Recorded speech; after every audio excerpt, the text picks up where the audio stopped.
நம்ம எல்லாருக்கும் தெரியும் ஃபேஸ்புக் எப்பவும் ப்ளூ நிறத்துல தான் இருக்கும். ஆனா அதுக்கு ஒரு ரொம்ப இன்ட்ரெஸ்டிங் காரணம் இருக்கு.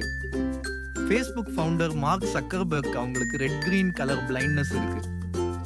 அதனால அவருக்கு ரெட் கிரீன் ஷேட் சரியா தெரியாது. ஆனா ப்ளூ நிறம் மட்டும் தெளிவா அழகா தெரியும். அதனால பேஸ்புக் உருவாக்கும் பொழுது அவர் மெயின் கலரா ப்ளூவை தான் தேர்ந்தெடுத்தாரு. இதுவே இன்னைக்கு பேஸ்புக்கோட அடையாள நிறமா மாறிடுச்சு. ப்ளூ நிறம் மனசுக்கு நம்பிக்கை, அமைதி, நிச்சயம்னு ஒரு பாசிட்டிவ் ஃபீல் தருது. அதனால ஒரு சோஷியல் மீடியா பிளாட்ஃபார்முக்கு இது பெர்ஃபெக்ட் மேட்ச். மேலும் ப்ளூ நிறம் எந்த ஸ்க்ரீன்லையும் லைட் பேக்ரவுண்ட் ஆனாலும் டார்க் ஆனாலும் நீட்டாகவும் மாடர்னாகவும் தெரியும். அப்போ அடுத்த தடவை ஃபேஸ்புக் ஓப்பன் பண்ணீங்கன்னா நினச்சிக்கோங்க, அந்த ப்ளூ நிறத்துக்கே ஒரு ரீசன் இருக்கு. இன்னும் இப்படிப்பட்ட ஏன் கேள்விகளுக்கான இன்ட்ரெஸ்டிங் பதில்கள் தெரிஞ்சுக்கணும்னா நம்ம சேனலை சப்ஸ்கிரைப் பண்ணிடுங்க.